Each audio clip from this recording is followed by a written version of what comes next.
find it in this jumbo-packed sports world that we're living in at the moment, which I'm all for. Unfortunately, not for postponements. That's become the hated word of this year, and it continues to be. Fortunately, Oklahoma State has dealt with that now multiple times. So we're going to get into here in just a minute. Later on in the show, we're going to give you some takeaways, what I got from the NFL in Week 5. Obviously, the biggest story of Sunday is Dak Prescott, what happened to him with the Dallas Cowboys, now out for the season after his ankle injury. We'll talk about that. Some crazy games in college football this weekend also propelled Oklahoma State to move up in the rankings without even playing, which is always a good thing, right? So they bump up a few spots from number 10 to number 7, which is the highest ranking since the 2017 season when they were number 6 back in Week 4 of that season. So, of course, they'll enjoy that. But it's going to take at least another week here, another 2 weeks, I should say, before they get to defend that ranking. And this is all thanks to Baylor. OSU Baylor, that was going to kick off this Saturday, has now been postponed to December 12th. This is the worst part about it, is it's the fact that they are coming off of a bye week already. That has to be the worst timing for this to happen.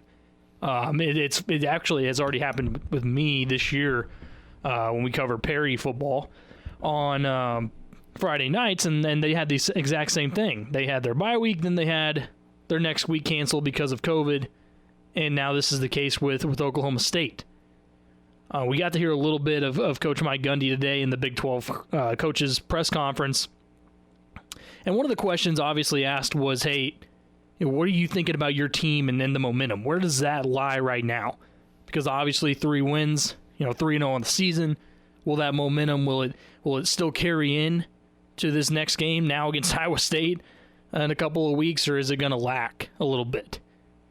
And he said he's not concerned at all with it, and not really concerned how the team will respond. And I wouldn't be either, because of the fact that Oklahoma State is so mature, really all over the place, especially defense.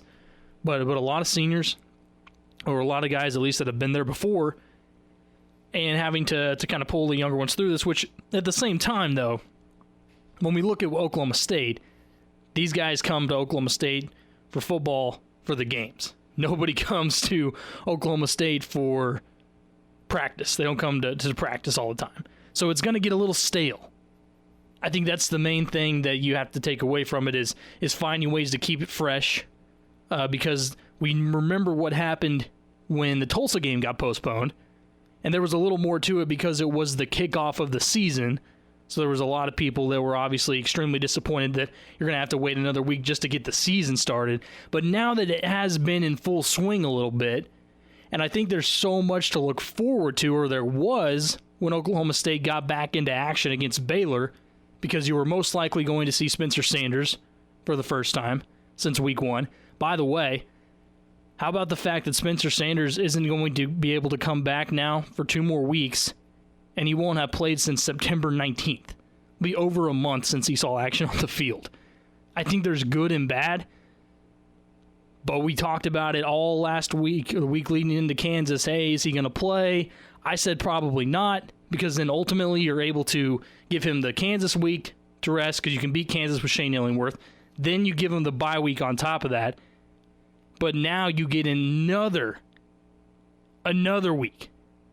Spencer should be 1,000% healed up. He should be ready to go. And I think that's going to be the case. That dude should be ready. But is Baylor totally to blame here for this? Absolutely. Absolutely. We got the results in today, just recently for Oklahoma State football. There's now 3 positive tests, 3 active positive tests amongst the team as of the results coming in from yesterday. So not a huge number. But the thing with Baylor is when you hear about the fact that they had to shut down before the weekend, and then you get this news, well, what does that tell you? That they obviously didn't meet the threshold, which means there's a position group that was confirmed, by the way, by coaching staff, and that's why the fact that they can't play is because they don't have enough players given the threshold in a certain position group. And so absolutely it's Baylor's fault. Absolutely. And it's got to be frustrating. Not just to fans, but players, man, and coaches. getting your team in a rhythm and knowing where Oklahoma State's set in the Big 12 with everybody else doing what they're doing, talking about Oklahoma and Texas, which, by the way, we'll get to their game here in a little bit. But the fact that they were sitting in such a good spot, had a chance to come off of a bye week refreshed, ready to go, get into Baylor, and then now you got to adjust. It's all about adjustments. And, I think Mike Gundy made a couple of good points talking about that they basically dealt with some of this in the offseason, which is true in a sense, but there's still nothing like knowing you're about to play a game and then losing the game. Absolutely no sense in that. So I hate it. I hate it for Oklahoma State. I hate it for the players. I hate it for the coaches. I hate it for the fan base. But I do believe in this team and the resiliency that they have to be able to come back in a couple weeks and immediately switch the focus to Iowa State. As far as Baylor is concerned, I mean, at this point, what can you even say about them? More than once now they've been unable to play. And I'm absolutely questioning discipline at this point. Absolutely questioning discipline. No, and that's the thing that I've said this entire time during all this with college football players is we're asking these kids a lot, but at some point, at least by now, when we know what it takes to be able to get out there on the field, and that's responsibility to not put yourself in a situation where you might ultimately come back and test positive. We've known that for a while now, and the fact that they still can't get that done, that shows me that there's a huge lack of discipline going on this team. Huge lack of discipline going on. Feel free to call in with your complaints about this. You can shoot it with me. We'll talk through it. 533-1020, 533-1020, 405 area codes. I found a really good article today about a few things that this does affect with Oklahoma State and Baylor from 247 Sports. And this was good stuff right here.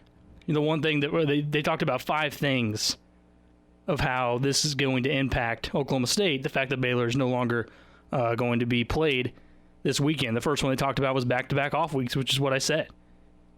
It's one thing to be able to get some more time now to prepare for the next opponent, but it's another, again, as I mentioned, to have to continue the practice and continue the drills. It just gets stale after a while. Doing the same thing over and over again when you knew you were supposed to have a cut into the action with a game gets stale after a while. And talk about Spencer Sanders getting an extra week to recover. I ultimately, that's going to be a benefit, I believe, at least from a health standpoint.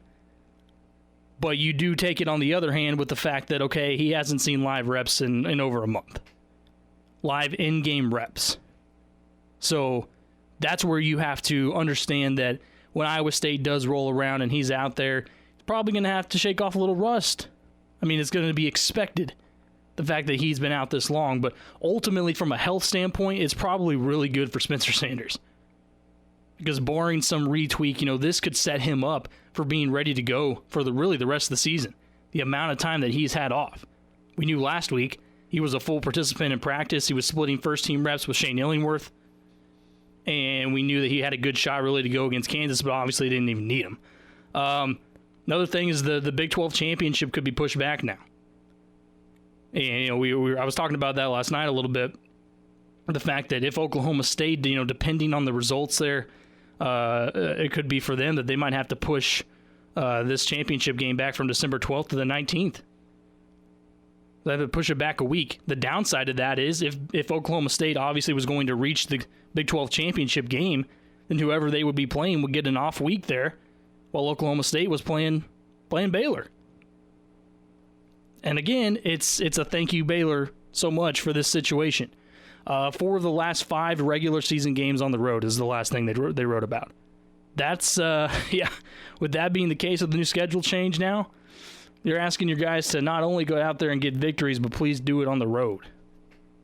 Please do it on the road. So this is going to be a real test. I mean, we knew this season coming in was going to be a test for Oklahoma State football and really anybody in college athletics. The fact that we got here is one thing. We're continuing it, which you have to give props to the teams that are doing a good job. But now you're asking your guys to, well, please tone it down again. Forget about Baylor. We've been working on them. Now we got to go straight to Iowa State. Oh, and by the way, you got to get another week off. So it's not a situation you prepare for, but the fact that if you can get your guys to focus and get through it one more week, I mean, that tells you a lot about your football team. And why do I believe in this football team? Because what they've showed through the first 3 weeks. And I don't mean statistics. I mean the fact that what they've been able to overcome in the first few weeks. Which it's easy to point out a lot of things that went wrong, obviously, in the Tulsa game, some in the West Virginia game. But when you look at the details and look about what they did find a way to overcome, monumental things there, really, then you take that in stride here and have to assume that Oklahoma State can handle one more setback. One more. I know it's a lot, but that's what we're asking at this point. I hate it for them. I really do. They don't deserve this. The fact that Oklahoma State and their players have actually doing what they've been told to do and are following the guidelines and are being responsible. And yet again, this is basically like, to me, like a punishment situation for them, where they got to get out of game mode. And that shouldn't happen, especially where they are in the Big 12. That's such an important point. The fact that, again, Texas ends up losing this weekend. Now you have OU and Texas both with 2 losses. We already knew that Oklahoma State's future was directly in their hands, and they were figuring out what to do with that, and now it's setback. If ever it was a time to teach persistence and to teach resilience and to show a football team or other football players what it looks like, by the end of this year, you point to this Oklahoma State football team and you say, look at what they did. And that's regardless of where they end up. Look at what they did early on. Look at what they did when they were faced with having to get off another week here because the other team couldn't stay coronavirus free. You know it's an issue when you can't even get your team to meet a threshold, right? When it's on one specific group of players. It's like, come on now. At this point, that's what I'm saying. It's like, come on. Early on, I was trying to give some leeway to some of these guys around different universities. I get it. You want to be kids. You want to go party. You want to hang out. You're in college. It's fine. But at this point, really? Sitting here on October 12th and we're still having to deal with this because guys can't handle themselves? I mean, I don't know if I'm asking too much at this point. I said the exact same thing when it happened to Major League Baseball players. Now that it's happening to the NFL. No, but when we see it in such large amounts from some players, from some teams, it's like this is just shows me a pure lack of discipline all the way throughout. And it's really unacceptable to me at this time. It really, really is. So hopefully Oklahoma State can get it going. Obviously this week it'll be a little lighter, kind of like another bye week. But now you got to implement Iowa State. We know Coach Mike Gundy will be able to talk with the media again Thursday morning. A couple of players Wednesday night. Kind of the same schedule as last week. So you're basically treating it as another bye week, but a little bit more intense with the fact that you can maybe start implementing some stuff even earlier here. So there are benefits. There is a silver lining in all this, even though it looks like a big giant pile right now. I completely get that. But there are benefits. You just got to dig to find them at this point. When we come back, a lot of good stuff going down in college football this weekend with the teams that did play. The Red River rivalry didn't disappoint. At least after a while, it didn't disappoint. An ACC matchup that stood out to me. A couple SEC matchups that were big time that shook up the rankings a little bit. And one Big 12 quarterback now out for the season. What could that mean for that team? Oh, man. Talk about all that. And, of course, things I took away from the NFL. We're going to get to Dak Prescott later. And what happened with him, just absolutely devastating. All still to come. Stay with us here on the Afternoon Sports Drive. You're listening here on the Triple Play Sports Radio Network. You can call till your voice is running out, but I can't hear you now. I can't hear you now. I'm somewhere far away where you can't bring me down, so I can't hear you now. I can't hear you now. Yeah, yeah. Run it back, tell him what I'm coming at. I was on that shit there, now I'm done with that. Scared of what I didn't want, scared of what I wanted, and thought that I was finished, but I hardly had begun. In fact, Welcome back, Afternoon Sports Drive here on the Triple Play Sports Radio Network. got a caption for anybody. Patrick Wheeler hanging out with you guys today. Fantastic. Some days it doesn't take much to bring me. Find me on Twitter at @ThePattyWheels. Hit me up. See what's going on. We had a lot to get into. I'm going to try to get in most of it today. If not, we'll have to spread it over a couple of days. The fact that we get NFL football on Sunday now, we get it on tonight. We're supposed to be 2 games tonight, obviously one pushed away. And then we get one tomorrow. At least for now, we have Tuesday night football. Hopefully nobody jinx it because the Titans and the Bills need to get this game in. Over the weekend, we saw a lot of good college football. The Red River rivalry, I called it the toilet bowl coming into this weekend. And it certainly started out like a toilet bowl, right? I mean, it did not look like this was a couple of good programs going at it. And a lot of people were thinking to themselves, oh my gosh, Oklahoma and Texas it just really isn't their year. Neither of them. Oklahoma ultimately outlasts Texas 43-45, but it took 4 overtime periods to get it done. 4 of them. 116th edition of the Red River Showdown, and the river indeed does run red after Oklahoma got the victory. It took them a long time. As I said, there were the 4 overtimes, but they earned it. I watched most of the game, and the main thing that people will take away is that Spencer Rattler got benched. And he did. Did he deserve it? Yeah, I think he did at the time. And we get more into that in just a second. But before anybody says more about the Big 12 is just more proof they don't play defense, let me just tell you, if anybody watched college football this weekend, nobody played defense. Nobody. And that's kind of been the trend this year, is we've seen offenses be able to make plays. Defenses are still kind of catching up. Tackling hasn't been great. At some points, it's been really downright hard to watch. But overall, offensively, we've seen some teams pick it up pretty quickly here. So as I said, it was really ugly in the first half. You kind of got that classic vibe in the second half, a little bit of the Red River Showdown with the scoring. And Sam Ehlinger was having his issues, but he really stepped up in the fourth quarter after OU really was outplaying them on both sides of the ball.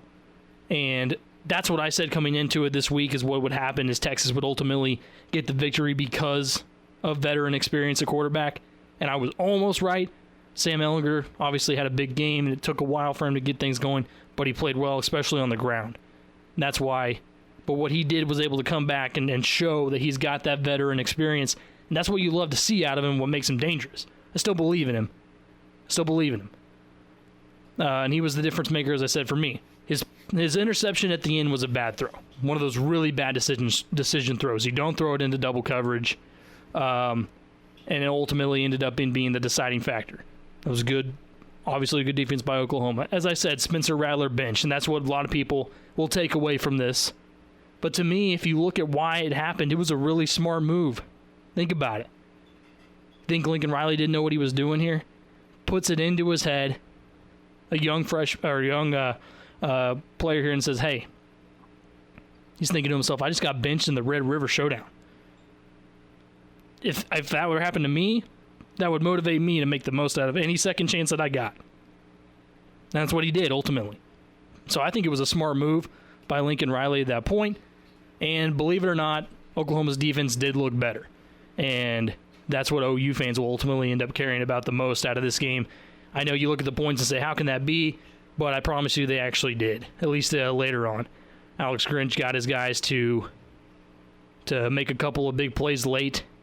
They were actually coming out early and looked pretty good, but obviously both did with the way those offenses were going.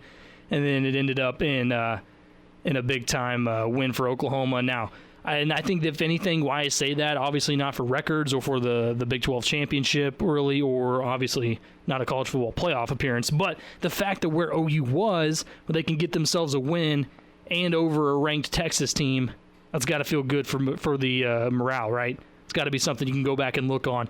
regardless of what happens this year for OU, say, well, we did get the Red River Showdown. They got to feel okay about that. The offensive player of the game, obviously, for Oklahoma, it wasn't the quarterback. It was T.J. Pledger. It was T.J. Pledger. Seth McGowan as well, but Pledger was the one lifting it. 155 yards, 2 touchdowns on 24 touches. You'll take that all day long. So ultimately, they got the victory. Now, does this mean OU's got their groove back? No, but I'm sure it did them a lot of good to see points on the board and to see a W in that column before it was all said and done. The ACC, the team that a lot of people think is going to win it all, Clemson over the weekend, I thought had a real early opportunity here to show what they were made of, and they did. Because a lot of people didn't know exactly how good Miami was going to be coming in.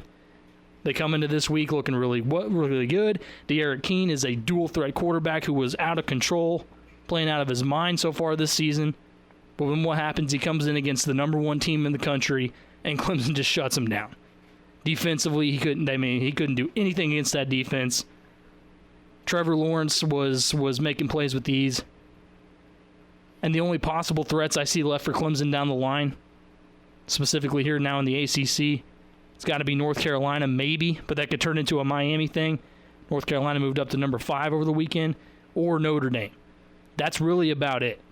Clemson, I'm sorry, but what we've seen out of Big 12 teams, what we've seen out of some SEC teams, and this includes even Alabama, who their defense looked non-existent this weekend.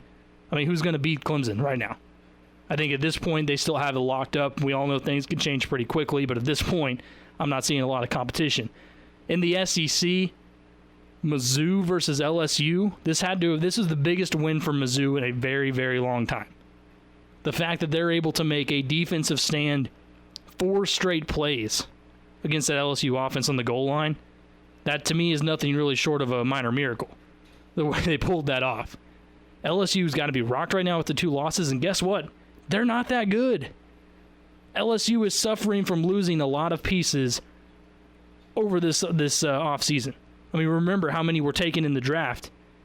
And obviously when you lose a guy like Joe Burrow, it's going to take a lot to be able to fill those shoes. And guess what? They're not. They're not filling the shoes. When they came in and got smacked early on, and Mike Leach came in and showed them who's boss, then they turned it around, and then Mizzou comes in and says, hey, you're not going to get it here either. Remember, that game got moved from LSU to Mizzou as well. The Hurricane forced that to be played in Columbia. So it was a little different. Maybe a little preparation had to change. But overall, this is not the same LSU championship team at all that we saw last year. Already out of the running in the SEC. One of the biggest turnarounds we've seen in a negative fashion from a team like this in a long time. Elsewhere in the SEC, Arkansas got absolutely screwed over the weekend. And I never have had any love for Arkansas, never. And their fans are absolutely obnoxious, and they're about as bandwagon as they get. But the way that they lost is purely inexcusable. We saw that the SEC referees there ultimately had to come out and kind of give their explanation. They should have apologized. This is inexcusable the way they lost. If you don't know what I'm talking about, Arkansas-Auburn over the weekend, Bo Nix at quarterback for Auburn, fumbles the snap, picks it up, and then throws it behind him trying to spike it. Well, you obviously can't do that after you fumble the snap. It's already hit the ground, and he tried to spike it. That's a backwards pass, and it was a fumble. Well, the referees blow their whistle, and the play is ultimately blown dead. Then they rule that it was a loss of downs because of a intentional grounding penalty. Auburn kicks a 39-yard field goal and wins it.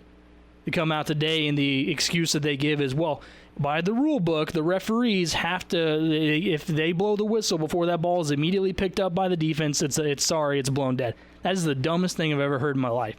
Arkansas didn't even have a chance to recover. They didn't have a chance to recover that. The SEC refs handed Auburn a victory. I mean, it's really unbelievable the way that happened. If this was an SEC championship game or something like that, I mean, we'd see legal action filed here. This was really bad. But the fact that it's Arkansas, it's like, well, people are just like, I mean, that sucks, but it's Arkansas. But how about where they've come from over a year? How Sam Pittman has turned that Arkansas team around a little bit here. They were just trashed last year. Absolutely awful. But over the weekend, you get arguably the worst team in the SEC, Mizzou, taking down LSU, and then you get one of the other ones, Arkansas, who should have beat Auburn. It just shows you what happens when you do pit up the SEC consistently here week after week. There's going to be a lot of beating up on each other. A lot of beating up. In the Big 12, K-State lost Skylar Thompson for the season. Officially announced today. That's just devastating. That's just absolutely devastating. Skylar Thompson is the difference maker on that team. He is the engine that keeps it rolling there, and that is the last thing they wanted to hear, especially knowing where they sit in the conference, where Oklahoma and Texas are right now, where OSU is threatening. That is the last thing that K-State needed. I am all of a sudden not as worried as I was a week ago when Skylar Thompson looked like he was playing really, really well. Looking at OSU's schedule down the stretch, it was going to be a tough spot for them at that time. It was a tough day for quarterbacks yesterday. Obviously, getting into the NFL when we do with Dak Prescott too, just really unbelievable, really unbelievable. So later on in the show, we'll get into some buy or sell, ask a few questions, see what I like about them. Some more news in sports world. The NBA, the Lakers won the ship last night. LeBron's your MVP, and there's really not much more I'm going to say about the NBA. Because if you're looking for in-depth, it's not going to be found here on the NBA. It's college football and it's the NFL on Mondays here. And also, I'm not really sure how many people ended up even caring that there was an NBA game on last night.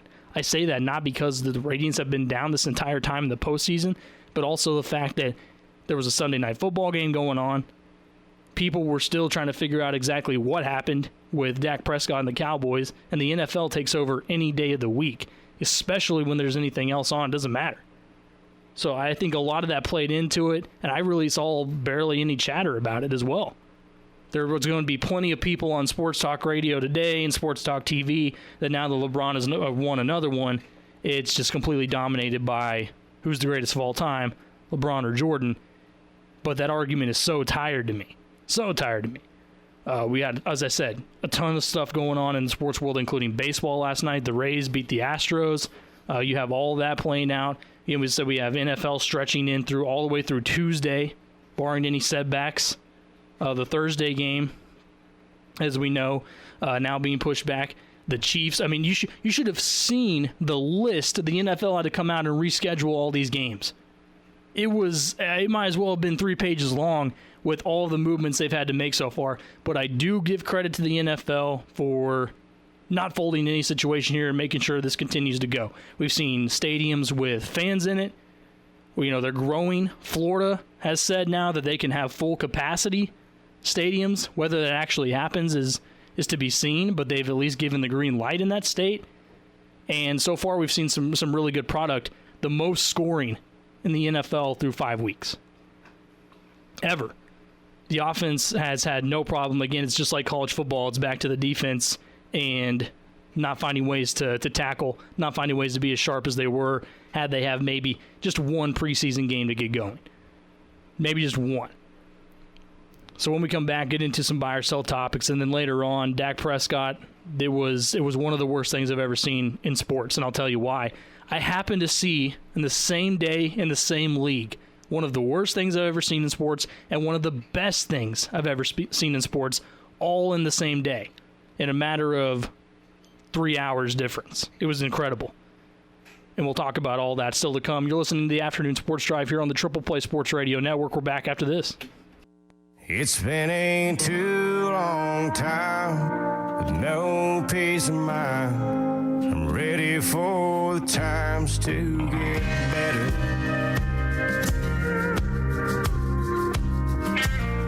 I've got to tell you, I've been racking my brain, hoping to find a way out. I've had enough of this continual rain. Afternoon Sports Drive, Triple Play Sports Radio Network. It's been a too long time with no peace of mind, and I'm ready for the times to. Patrick Wheeler hanging out here on a Monday. So we're ready to wrap up hour number 1. get into some buy or sell topics. Obviously, the biggest story in sports coming into today is what happened with Dak Prescott. Out for the season with that ankle injury, dislocation, fracture. I mean, it was just brutal to watch. And we'll dive more into that in hour number 2. But the first question, buying or selling the Cowboys, are they done with no Dak? Are they done with no Dak? And I think it's more of a complex question than the initial answer. A lot of people, immediately want to say yes, because it now is Andy Dalton's team. But Andy Dalton, that's the thing when we think back to why the Cowboys got him. There were a lot that initially reacted, oh my gosh, what are they doing? Andy Dalton doesn't even belong on a roster. I mean, he's had success. If you actually go back and look at his numbers, but you look at where he was with the Bengals, and he wasn't set up for a lot of continued or sustained success. However, he has seen it, and he does have experience. They're very thankful, the Cowboys are, that they have a guy under center that at least has been there before and has seen a lot in his NFL career. So are they done with them? I'm going to sell that they're done, but I will admit that it's obviously a setback, but you're looking at down the list of the schedule and you're saying, here you thought you might get a win, here you might get a win, here you might get a win. Maybe it changes a little bit more. Because when you have a defense that's as bad as Dallas's is, and then you put in a guy like Andy Dalton, who, first of all, hasn't played in a while since coming in yesterday, which, by the way, I give him credit for at least rallying his team and getting them in a position to win, which they shouldn't have had any issue with the New York Giants in the first place, but they did. So overall, I think there's obviously a big issue. When you look at this Dallas team, you can circle some guys that you say, offensively, if we lost him, we might still find a way. We might still find a way. We might still find a way. But you circle Dak, and you say, okay, if we lose him, is there really a way? And there might be, but the only reason there is because of the division they are in. The Cowboys are fortunate to be in the putrid NFC East that has zero upside with any team there. The Eagles are just terrible. The Cowboys are defensively really terrible. The Washington football team is terrible. And the Giants, do I even need to talk about them? I mean, come on.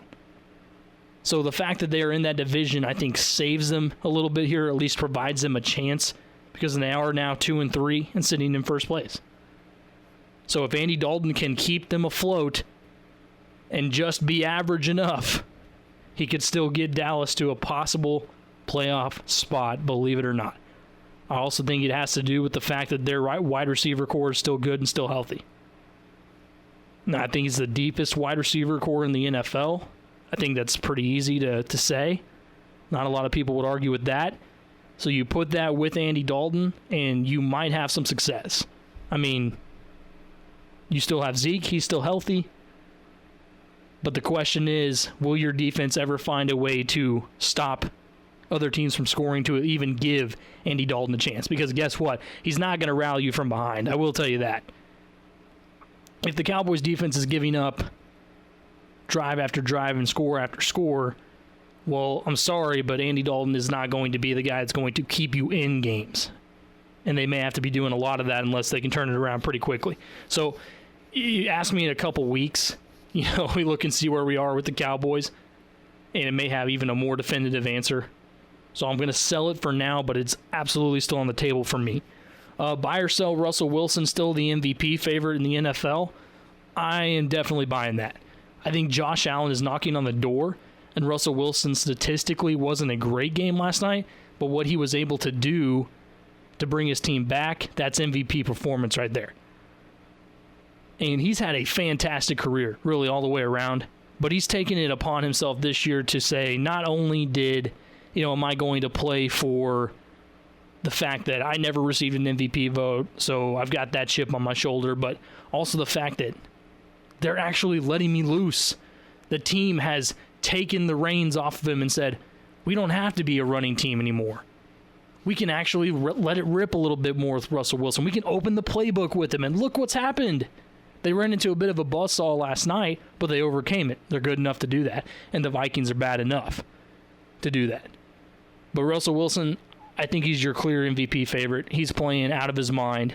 He's dominant really every time he touches the ball. And that's saying that with players in his position like Josh Allen, like Patrick Mahomes, like Aaron Rodgers, and like Lamar Jackson. They're all still active in the league. And you're like, Russell Wilson's easily the most dominant right now.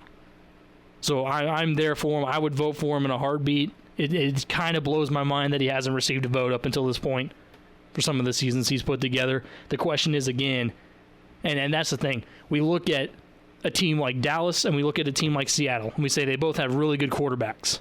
One is obviously better than the other. Russell Wilson's on a different level than Dak Prescott. But when you look at it, you see both really good quarterbacks, and what's holding them back? Their defense.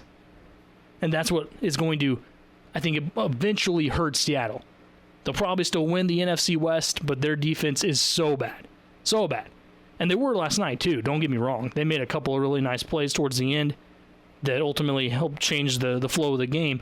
But overall, that is a really bad defense. Buy or sell that the Chiefs should be worried after yesterday. I don't think worried is really the right word, so I would probably sell that. I think that they have some specific concerns, obviously, like every team does, but worried overall, no. And, of course, I'll get more into this game, too, because I know there are plenty of people, as I've already heard today, hey, Chiefs aren't going 16-0. And I would like to remind everyone, never said they did. I threw it out as, is it possible? And we've said from the beginning, at least I have, it's next to impossible to go 16-0 in the NFL. Very, very, very rare. But individual concerns for the Chiefs obviously are there. You know, you can isolate this and this and this and say we got to work on this and this and this. But anytime that the Raiders come in to Kansas City and beat the Chiefs, it's just a nasty taste in the mouth anyways.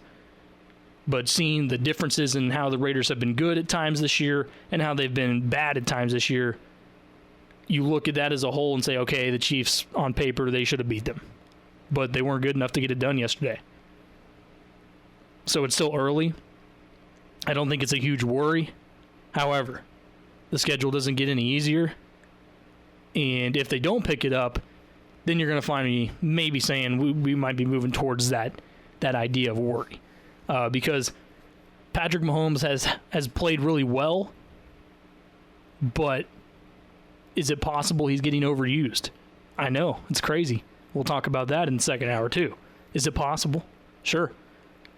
But the Raiders, you know, the fact that they were able to come in and do what they did defensively against that Chiefs offense, there are times literally after for instance, what the Chiefs did against the Baltimore Ravens, people around the league saying, how do you stop Kansas City? That was the question.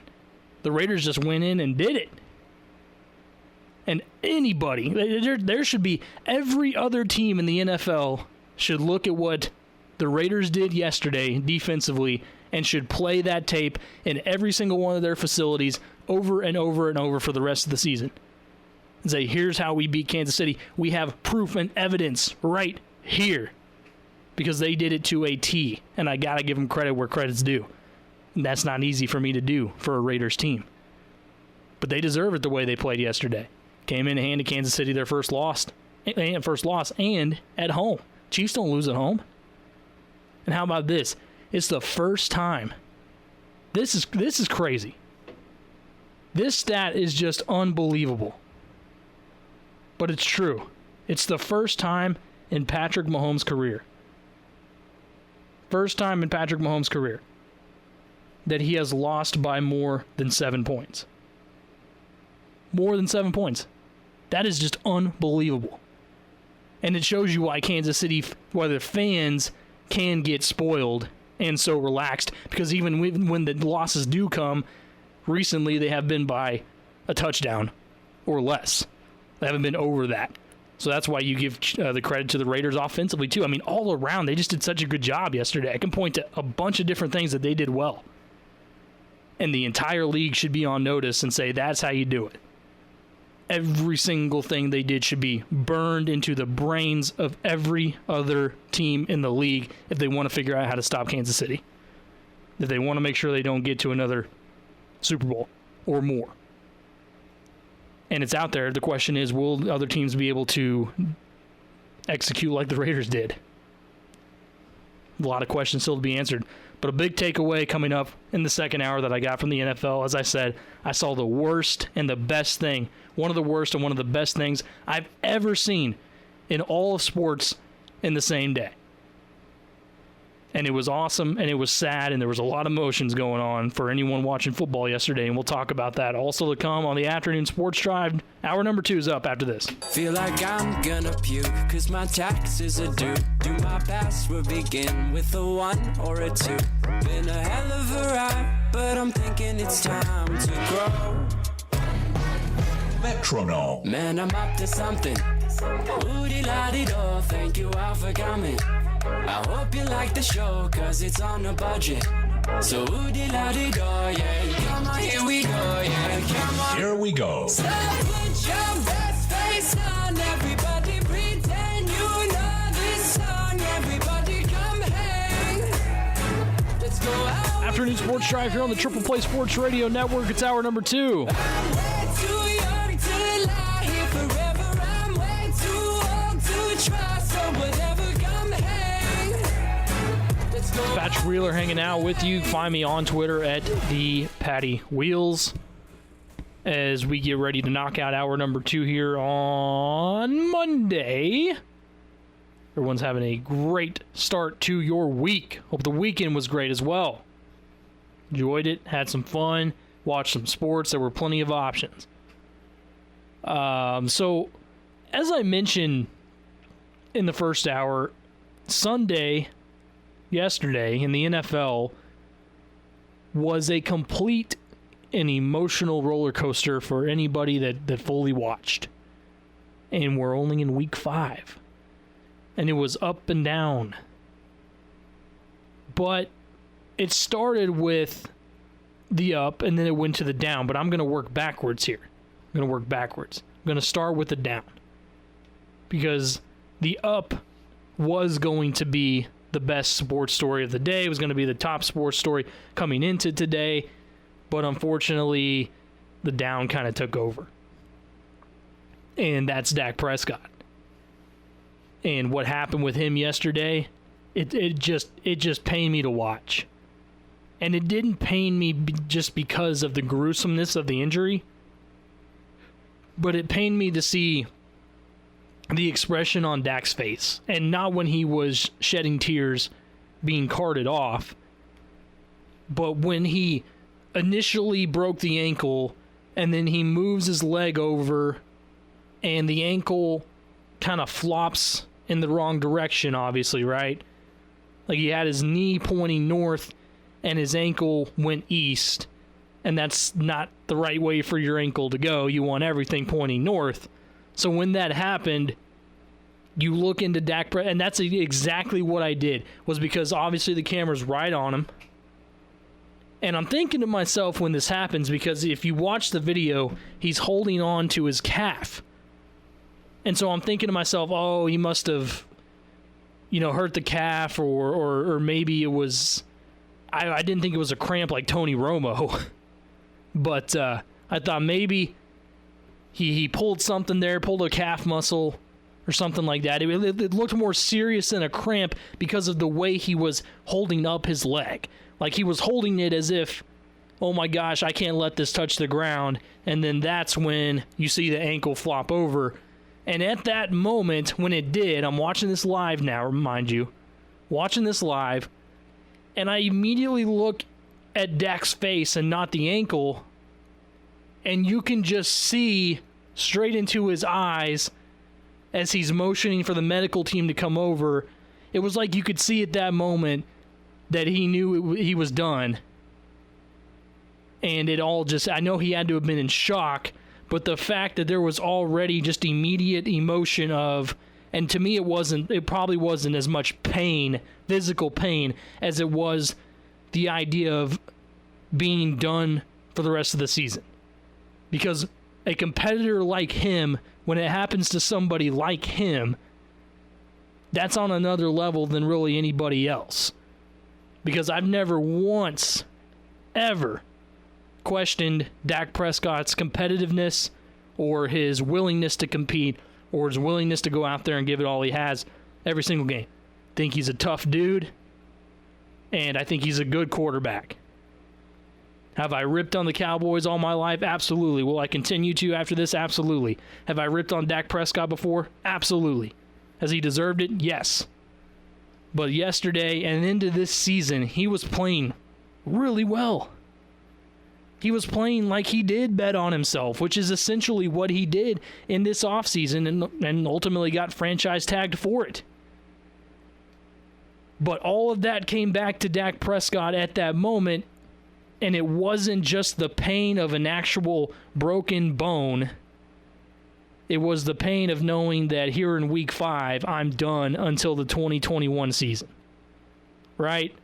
And that right there, I can almost feel that. I can almost feel that. Being knocked out of your sport. And think about all the work that's put into it. And that's why you have to understand that when something like this does happen, it's so much more than just a physical injury. We heard about this offseason with Dak opening up about his mental health. Said he had a lot of problems with it in this offseason. There were some dark days. And I kind of thought about that too. You know what? This guy, he really has battled to get to this point, and seeing that happen is as rough as you'll ever see anything in sports. And especially to any franchise quarterback.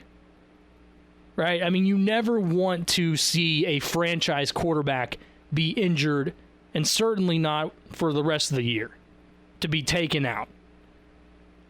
I tried to push this last week when we brought up Patrick Mahomes and why there was no ruling on the non-fumble call in the Patriots game. It's because the NFL has protected these quarterbacks for a reason.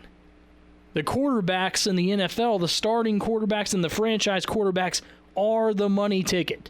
They are what viewers turn on to see. Of course, you're going to get your star players at different positions that you want to watch too. But the vast majority of fans tune in to a game to watch what the quarterback does. So there's always going to be rules in effect that protect the money.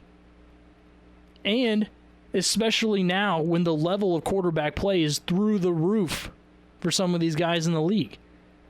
Why do you think the NFL is so popular? Because they have some of the best athletes to ever walk the earth all at the same time. And that's where we are right now. I say all that because you look at what happened with Dak and how many people now are excited to tune in and watch Andy Dalton. They're just not. Dak was the main reason people watch the Dallas Cowboys. Now, Cowboys fans will still tune in, of course, to see what the Red Rifle can do. And there's a lot of talent on that team that you can watch for, but it was Dak. He was the eye candy.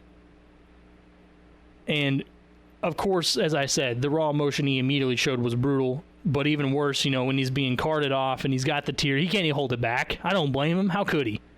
But I will say this, and to me, just thank goodness there were fans there. Thank goodness there were fans there, because they didn't just get to see it, right? They didn't just get to see all that and kind of feel it. They got to give him the cheer and the standing ovation like he deserved. Could you imagine if we were sitting there with an empty stadium? That would have been terrible. No player should have to be knocked out for the rest of the season, carted out, and there's nobody even to cheer him goodbye. So I thought to myself, too, wow, it's a really good thing fans were there. They could kind of give Dak a little send-off. And there were plenty of fans as well that thought to themselves, look, I may have just witnessed the last snap that Dak Prescott takes as a Dallas Cowboy. How many people thought that? Because that was an immediate thought too, was what about this offseason? Does he come back? Does Dallas give him the deal he wants? I will say this.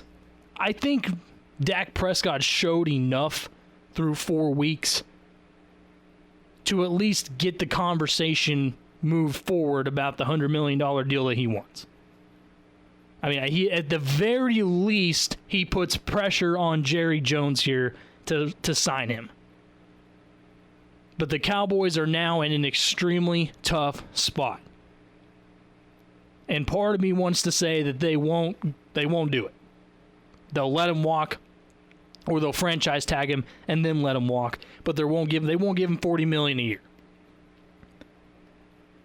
And I don't think Dak is at an elite level to be demanding $40 million a year, but when you think about where the Cowboys would be and will be without him this season, what exactly are they going to do that's better at the quarterback position?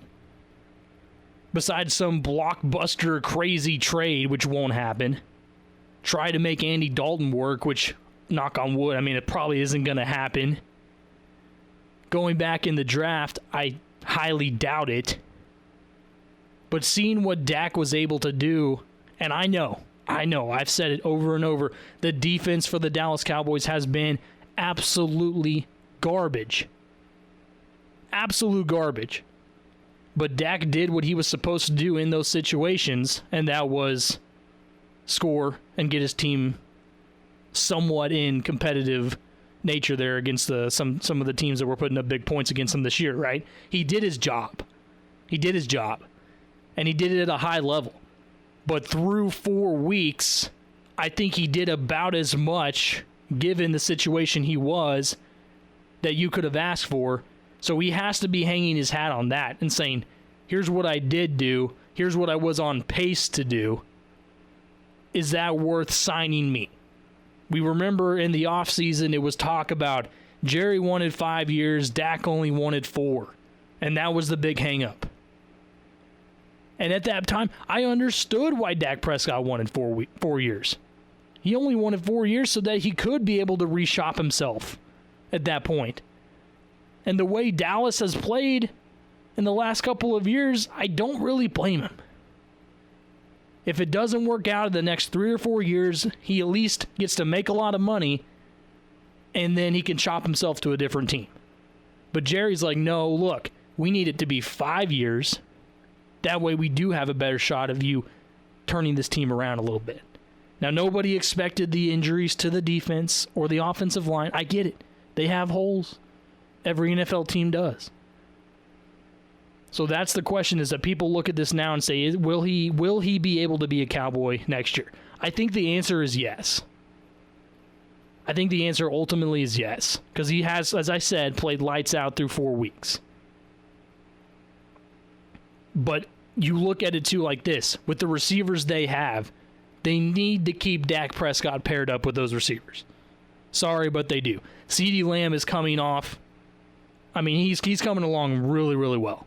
He is progressing every single week. He's playing like a number one wide receiver. Amari Cooper is through the roof talented, making big-time plays every single week. Michael Gallup, when he's given a chance, I mean, he's like your perfect number 3 receiver to round it all out.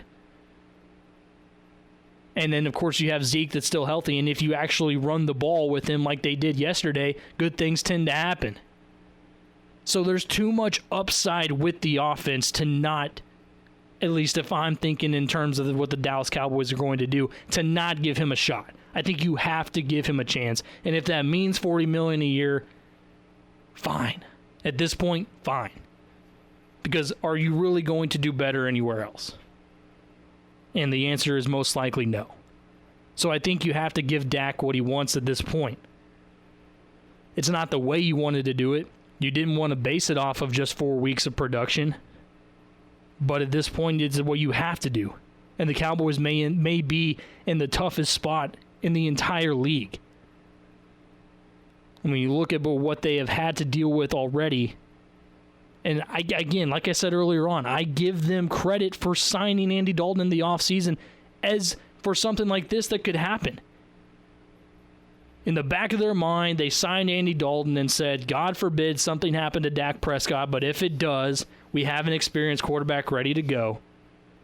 And that's what they're going to be dealing with now. So I will say this, Cowboys fans, you could be in a much tougher spot. Right? I mean, you could be in a much tougher spot. Look at some of the quarterbacks that have had to come in and try to save teams after injuries. The Niners are a perfect example. Jimmy G wasn't great, but he goes down and Nick Mullins stinks and C.J. Beathard stinks. And now Jimmy G stinks. So I'll say this, the initial response to Andy Dalton from a lot of people around sports in the NFL is not good. But you could do way, way worse. And you mix that, as I said, with the luck that you're in arguably the worst division in football, you still have some sort of a chance. 3 factors: Andy Dalton's experience, the worst division in football, and the elite offensive talent that is still on the team, at least in the skill position areas. All that, if it works out the right way, could ultimately land the Cowboys in the playoffs. I know it's asking for a lot, but there's still hope. There's still hope, that's what I'll say. Bottom line is, I hated to see it. That was one of the worst things I've ever seen in sports, ever. Simply because of everything I talked about happened to Dak this offseason, where he was mentally, where he got to, how well he, from a statistical and from a personal standpoint, really was playing to start this season off, and then that. Couldn't be worse, really. And I think now with what happened to Alex Smith, for instance, we all look at broken bones, especially in the NFL, a little bit differently now. Because we do know what could happen. It's not likely, but we do know what could happen. And that's that Alex Smith was at one point fighting for his life. And so a lot of that fear has to go into anybody's mind now that plays football and ultimately breaks a bone. But ankle injuries and the way that's just, you can't ask for anything worse. You can't ask for anything worse. And it was it wasn't like an awkward slide, in case anyone hasn't seen it. It wasn't like an awkward slide or anything like that. I think at one point Dak was considering going down, but then maybe decided a little late just to keep it running, take on the hit, and he did. And then that was it. It was just a bad landing. And his ankle got caught up, and we know the rest. But I've seen a lot of bad sports injuries before. I've experienced them myself, but never have I seen the life drain out of someone as fast as I saw out of Dak Prescott. And he's a crazy tough dude. I mean, he's a crazy tough dude. He is actually over there waving the medical team over himself. He's like, yeah, you guys better get over here. And I'm thinking to myself, that guy, his mental fortitude is through the roof. And it goes back to what I said with Alex Smith, which we'll get to here in just a bit. But the mental fortitude that NFL players have is unlike anything else in sports. Anywhere else in sports. Football players are just built different, especially those that make it to the NFL. They're wired different. They're tougher. They're the toughest athletes in sports, and they show it every single week. And I think Dak has the ability to, obviously, with the talent that he does have, to bounce back from this in a big way. And he'll have a lot to play for and a lot to prove when he comes back. Kind of finish what he started, at least personally. And by the time he comes back in 2021, he's obviously hoping, too, that the Cowboys can be in a little better spot. There's going to be plenty of questions going into it the rest of this season. You know, how exactly will the Cowboys fare? Will Andy Dalton be able to pull it off every now and again? We're not, and the expectations aren't crazy high. I don't think there's any sane Cowboys fan out there that's going into it every week saying to themselves, oh yeah, I expect Andy Dalton to dominate this game, or I expect Andy Dalton to dominate this game. But the way that the Cowboys got him, and also the money that they spent on him, which was virtually nothing, it was like $3 million, and it can be up to $7 million based off incentives. This could really work out, even if he does half of what they would want, in terms of a backup quarterback, Jerry Jones is smiling because he made the right move this offseason to bring him in. So obviously a tough time to be a Cowboys fan. All saying that, saying all that, they do still get the win. Now, it was against the Giants, so this really shouldn't have been a contest in the first place, but it does show you again how bad the Cowboys defense is. I mean, Daniel Jones was able to move the ball. Able to move. Daniel Jones. What this did do in the NFC East was, as I said, Philly's really bad. The Eagles are really bad, but it did open the door a little bit for them too. Philadelphia has a little bit more of a chance now, provided Carson Wentz doesn't get hurt. Because if he does, if something were to happen like to Carson Wentz like happened to Dak Prescott, the Eagles could be scratched off and call it a year. The Cowboys still have a little sliver of hope, even though it's not a very huge one. When we come back, I'll tell you the opposite of what I saw, because I saw one of the most inspiring, one of the greatest things I've ever seen in sports, just in life, but in sports yesterday, to kind of sideline a little bit all the negativity and all the sadness that came along with Dak. And I'll tell you why it was important. That's coming up next. There's a scarecrow in the garden. It looks like Lucifer. I've been reading Revelation with my bare feet in the blue. I know every single fence post, every right to go around. I've been staring at the riddle where I know to lay down. The fields ain't what they once were. The rain. Welcome back to the Afternoon Sports Drive here on the Triple Play Sports Radio Network. I'm Patrick Wheeler. Get me on Twitter at @DPattyWheels. I'm getting through my NFL takeaways from Week 5, and there was a lot to take away. And as I mentioned there, talking about Dak, you get the negative side of it. And luckily, the positive story of the day, which I've deemed one of the greatest things I've ever seen in sports, happened before the Dak injury. And I'll tell you why that's important here in just a minute. But Alex Smith, as we mentioned in the offseason, right, watch the E60. It documented just how turbulent the road was that he had to take to get back to where he is now. And it really opened my eyes to the resilience that this man has. He's got the resilience of 1,000 men in one, and it was crazy to see that. But it doesn't matter who you root for. It doesn't matter who you're a fan of. It doesn't even matter if you like sports. What Alex Smith was able to do yesterday is simply amazing. Simply remarkable. That's the best way to put it. The fact that he was actually able to get back out there on an NFL field in live action after what he went through is just unbelievable. Unbelievable. As I said, one of the most incredible scenes I've ever seen in sports. The inspiration, the toughness, the determination he has. To come away from, first of all, a terrible injury with the broken leg. Then 17 surgeries later, dealing with infection.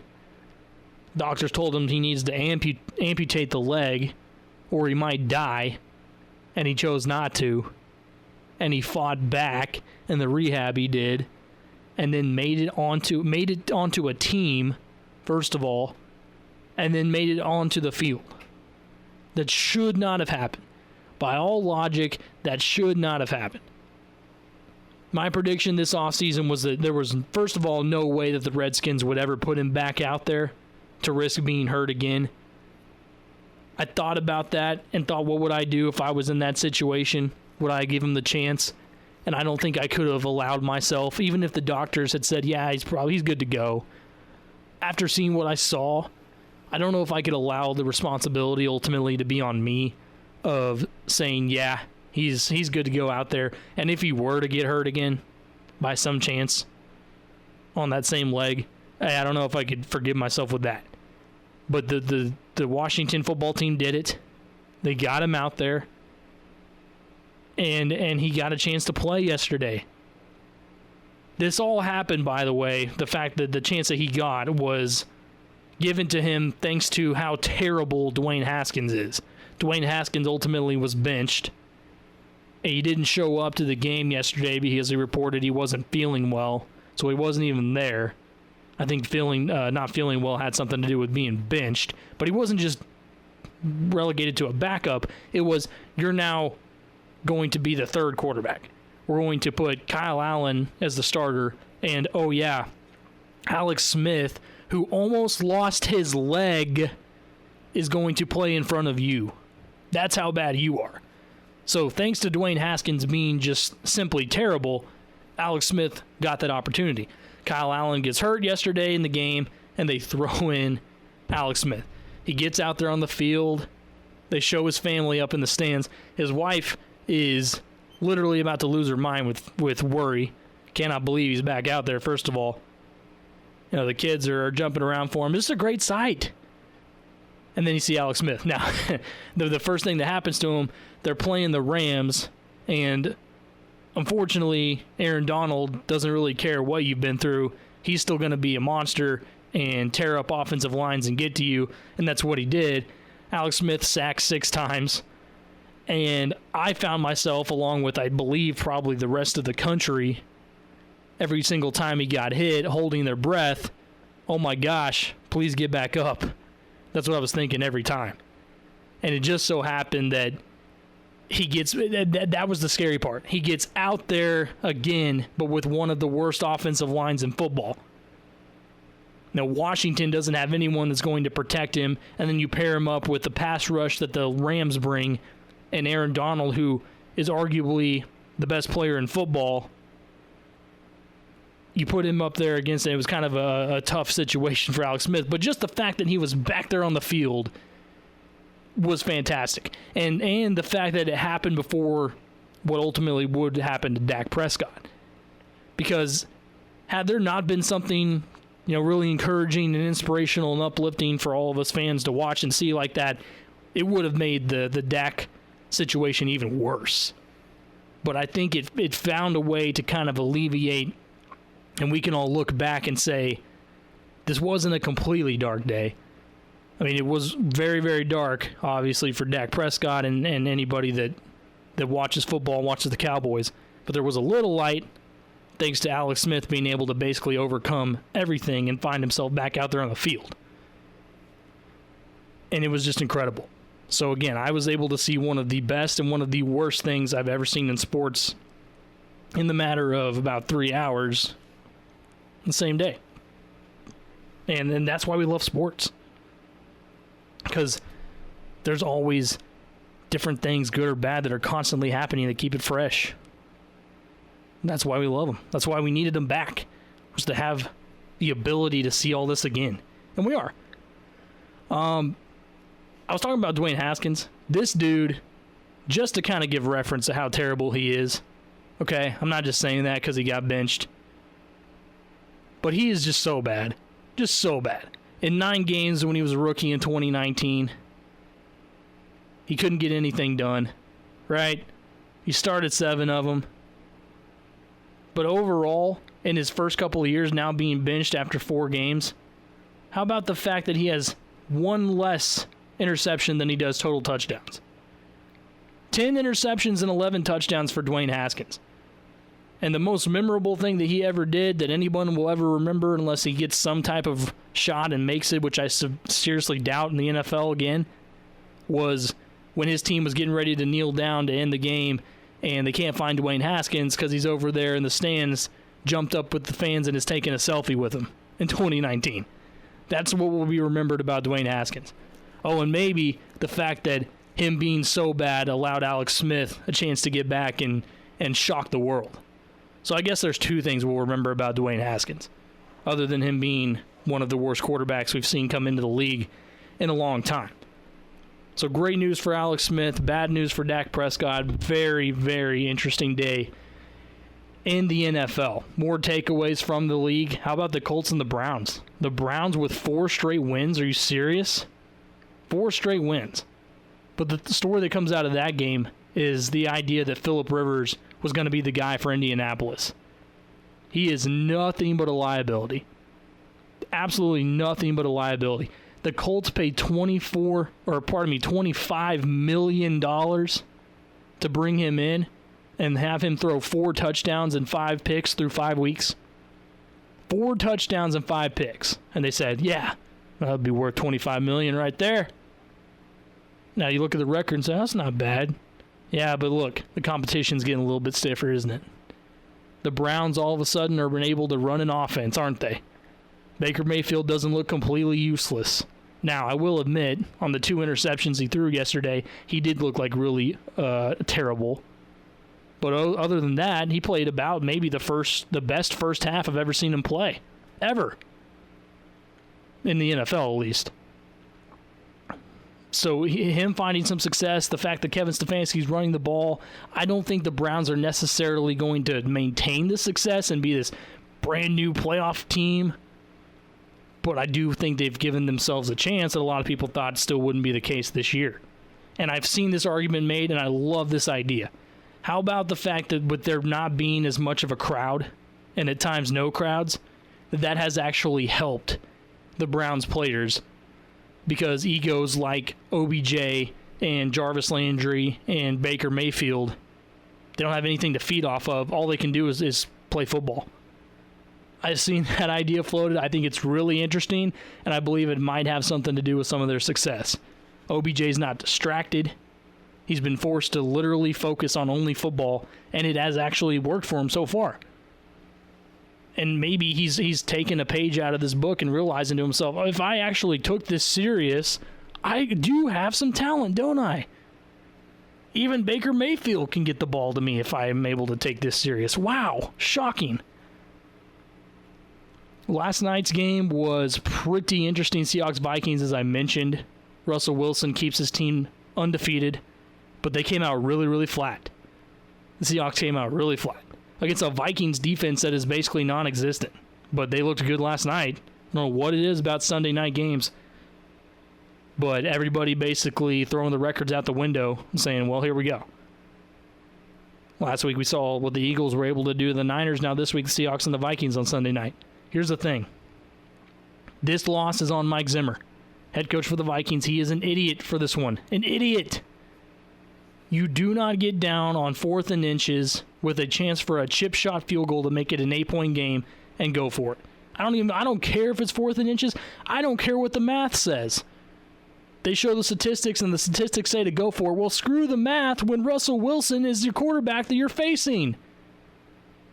When it's Russell Wilson, when it's Patrick Mahomes, when it's Aaron Rodgers, when it's sometimes Lamar Jackson on the other end, you throw the analytics out the window because they don't factor in the difference that those guys make, and Russell Wilson is one of them. They had a chance for a 24-yard field goal that would have put them up 8 points, but instead, Mike Zimmer says, no, we got to go for it and seal it right now. You absolutely don't do that, because what happens if you do happen to get stopped, which they did? You give Russell Wilson 2 minutes to get down the field, which is way too much time. And he did it, and he scored, and the Seahawks win the game. And to me, the Vikings just signed away their season right there. You're not going to come back from where you are right now. That was their chance to have a big-time upset, to get out of Seattle with a win. Didn't have to play with the 12th man there. There were no fans to worry about. That would have been a big-time victory. But no, again, coaching screws everything. And it's just like, it reminds me exactly of what Mike McCarthy did to the Cowboys in Week 1. It was the exact same thing. And here the Seahawks were able to come back. And speaking of, look, and I know, I love Russell Wilson. As I said, he's the MVP. But how good is DK Metcalf? How good is DK Metcalf? This guy, he's incredible. I mean, you give him a couple years with Russell Wilson here, maybe one more year or so. This is going to be the best duo in the league, quarterback, wide receiver duo that you're going to find. We're going to be hearing about DK Metcalf's name a lot in the future, so just get ready for it. He is an absolute beast. He is a freak of an athlete. and Russell Wilson getting him the ball on the other end, that's a mixture for success, folks. Big time. But to make matters worse for the Vikings, how about the fact that the Seattle Seahawks got down, scored the touchdown, and then didn't convert the 2 points? If they had been up 8, had the Vikings kicked it and been up 8, they would have won. But Mike Zimmer got greedy. And there's people like, well, look at their record. They had nothing to lose. At this point, yes, they did. It's still early enough where had they beaten the Seahawks, that could have put them on the right track. But the coaches and the coaching let it get ahead of themselves. They tried to do too much. I don't understand this whole, even if we're facing an elite quarterback type thing here, type situation, we have to go for it on 4th down. Why? Why not just kick it away? Why not just kick the field goal? It's really not that hard to get down to. The Saints play tonight against the Chargers. This is a big game. But how about this? The story coming out of this game tonight, Michael Thomas hasn't played since week 1. Not playing tonight, but we find out it's not because of the ankle injury. No, it's because he decided to punch his own teammate during a practice this week. He decided to throw a punch at one of his own teammates during practice. How big of an idiot is this guy? Michael Thomas might be one of the dumbest people in the entire league. You haven't played since week 1. You practice and you're looking good, on track to return this week, and then you punch your own teammate in the helmet because you don't like how he's guarding you and defending you in practice? Really? Be better. Be disciplined.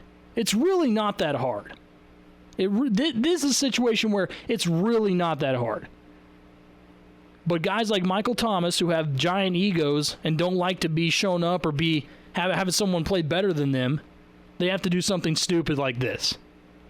But here's the thing. When I saw this news that Michael Thomas was being suspended by his own team for punching a teammate, I didn't buy it, and I still don't.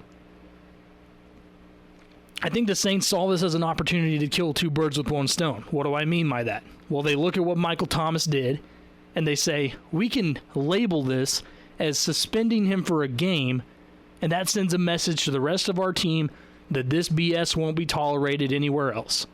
We will suspend our star wide receiver, and we won't have it from him. That means we won't have it from anybody else who tries to do this on the team. So they send that message.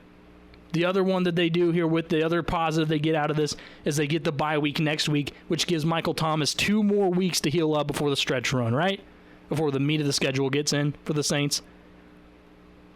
Because there's no way, and then maybe he isn't 100% still on that ankle, because there's no way you simply just suspend your best player on the team, maybe besides Alvin Kamara, your best receiver by far, for throwing a punch at a guy in practice. Especially not a Monday Night Football game, and not one where the Bucks are trailing the Saints are trailing in the division to the Bucks and need a win. So I don't believe that was the only or the real reason. May have been a part of it, but they saw this as an opportunity to get him out and not have to pull a Devontae Adams situation where they tell him you're out even though he wants to be in. He causes drama on Twitter. But regardless, Michael Thomas is an absolute idiot. And think about this too. I've always said this. We see it sometimes in the NFL. We see it at least once or twice a year. Guys get into a fight on the field, and someone's throwing punches at another guy while he's got his helmet on. How stupid do you really have to be to throw a punch at a guy that's got a helmet on? That's pretty bad. That's pretty bad. And that's what I thought about with Michael Thomas. You know, during the offseason, he rips his own quarterback for having his own opinion about the national anthem. Then he punches his own guy in practice, and he punches his own guy in the helmet on top of it. This dude, not a lot going on upstairs, I'll tell you that. When we come back, Kansas City Chiefs took a loss first of the season. The Las Vegas Raiders, out of all teams, come in and dominate. They really dominated. I'll tell you why and how other teams should be paying attention. Round out the show here on the Afternoon Sports Drive, Triple Play Sports Radio Network next.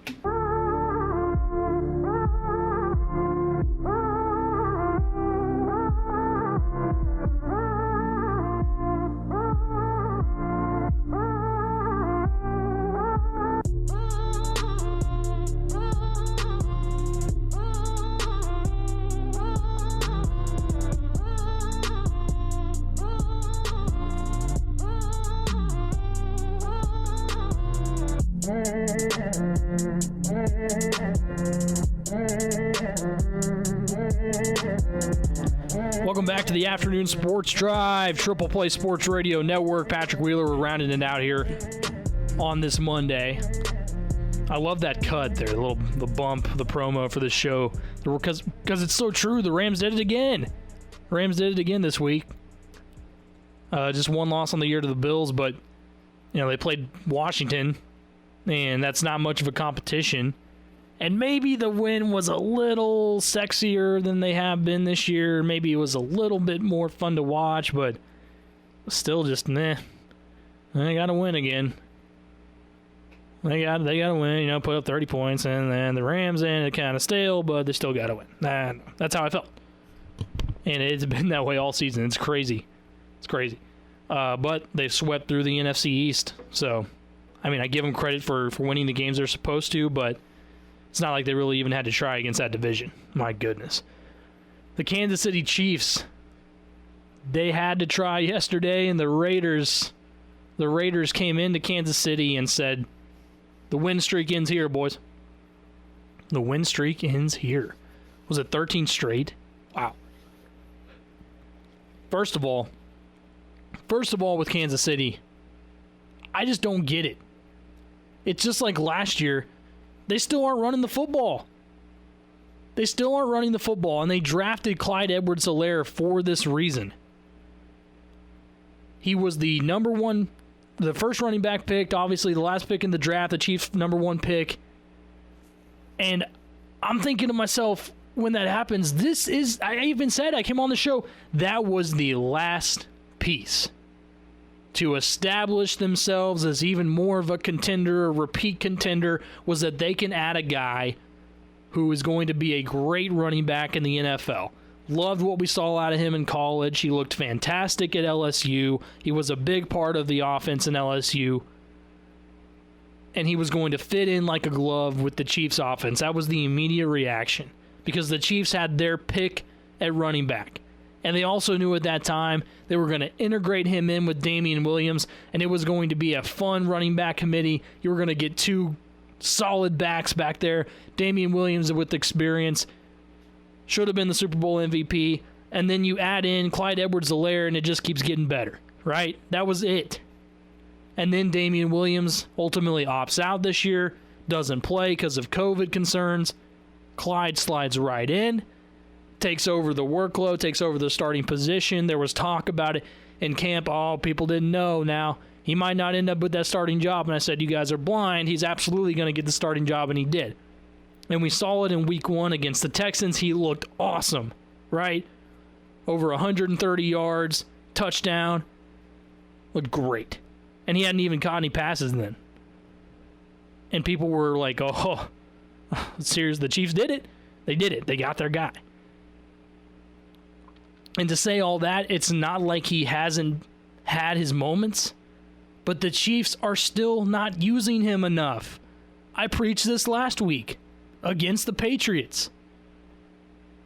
They still didn't use him enough. Now, the Patriots, it was a little different because it didn't take much to beat that team with no Cam Newton.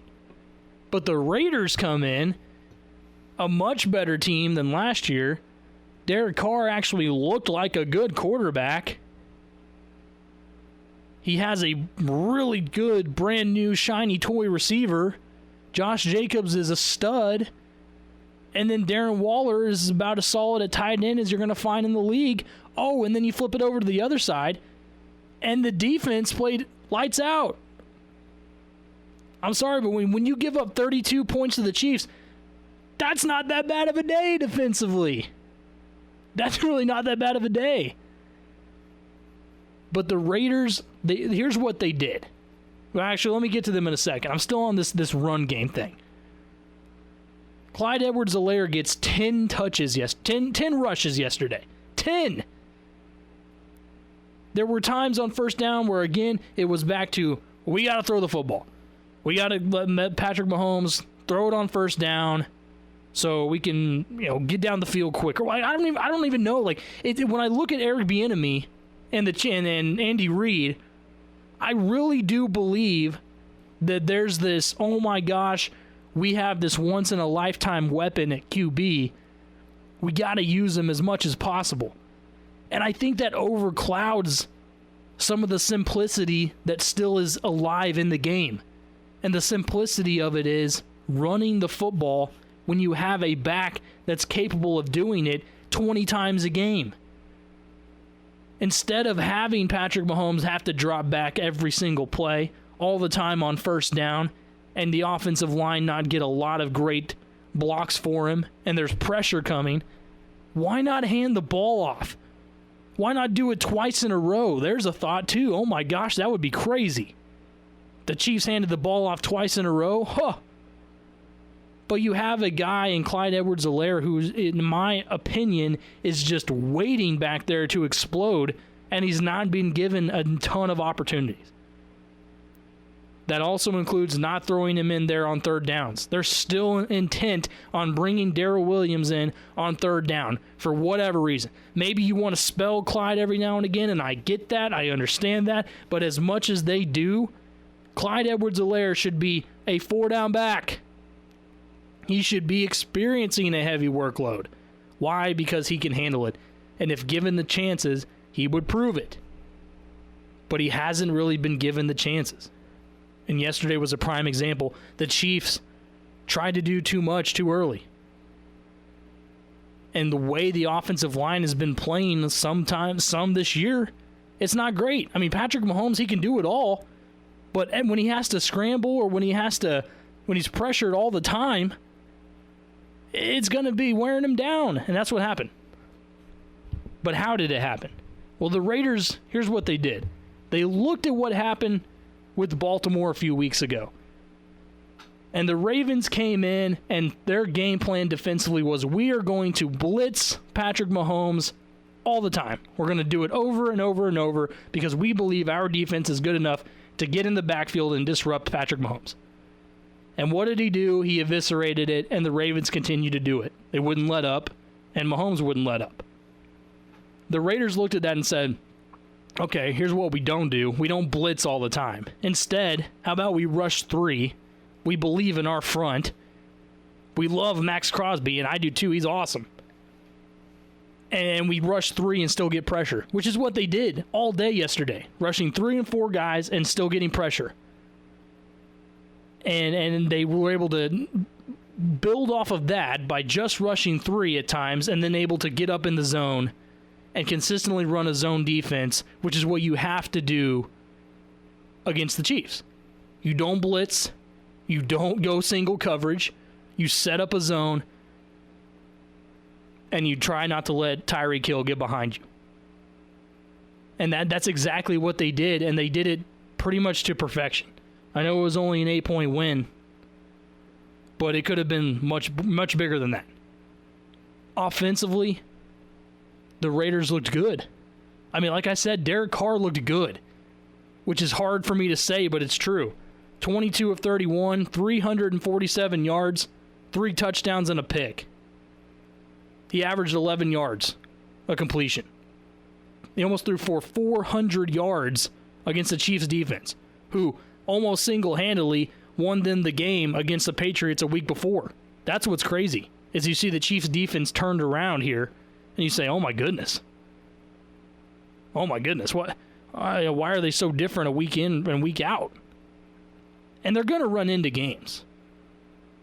Like I said, there's a lot of Chiefs fans that get really spoiled and are going to freak out about this loss, but there's going to be games where the defense runs into it. You just don't expect it against the Raiders, largely in part to you don't expect Derek Carr to play as good as he did. At the same time, the defense didn't just kind of let some plays happen here and there.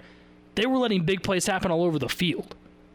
And absolutely no reason why some of these guys got as open as they did. There was one play to Hunter Renfrow, the receiver for the Raiders, where he was in the zone defense. He found a spot so open, there were like 4 Chiefs players just watching him catch the ball. Then they all decided we'd better collapse on him. And I gave credit to that defense. Like I said, 2 weeks ago, they were playing the Patriots, and they dominated and basically won the game for them. But you don't expect them to, on the other side, be able to not just shut down receivers offensively, but to shut down Patrick Mahomes. You know, he ends up throwing an interception. And I've seen the people that are trying to freak out about it and trying to make it a big story are some of the national writers and that type of thing and say, oh my gosh, the Chiefs have these holes. They need to start worrying. They need to start changing something. I agree they got to start changing some things, but worrying, I'm not there yet. I'm not there yet. The offense, as we know, can explode at any time. We saw that against the Ravens. We saw that last year. But these slow starts that the offense has had is something that can't continue. Because you will run into teams that if the defense plays like they did yesterday, will not be good enough to stop. And that includes the next opponent with the Bills. If the Chiefs come out offensively in a slow start against the Bills and the defense can't stop Josh Allen, which not a lot of defenses have this year, then that's a tough one to come back from. So offensively, you do have some things to work on, but I look at the coaching staff and I think it starts there. Establish the run. See what happens after that. Let Patrick Mahomes have more manageable third downs. I know that basically anywhere on the field is manageable for him, but a better chance of completing a pass. Higher percentage completion opportunities. Give him that. And it starts with giving the ball to your running back that you drafted in the first round for a reason. Use him. It's really not that hard of a concept. But I really do believe the Chiefs are in a situation like a lot of people have never been before in the NFL, where they have a player that's so good, they tend to overuse him at times. And while I can understand it, at this point, when you look back at this game, you have to ask yourself, how did we only get Clyde Edwards-Helaire 10 rushes? How did that happen? It's just unacceptable at this point. We'll talk plenty more about this game this week later on. A lot of good guests coming up this week, as well as got some football to talk about coming up the rest of this week too. Obviously, a game coming up tonight, Tuesday. I mean, it's all over the place. It's a fun time in sports, and you're in the right spot to hear it all get broken down for you. I've got it right here for you. This has been the Afternoon Sports Drive on the Triple Play Sports Radio Network with Patrick Wheeler. We'll see you back here tomorrow. Until then, everybody have a great rest of your Mondays.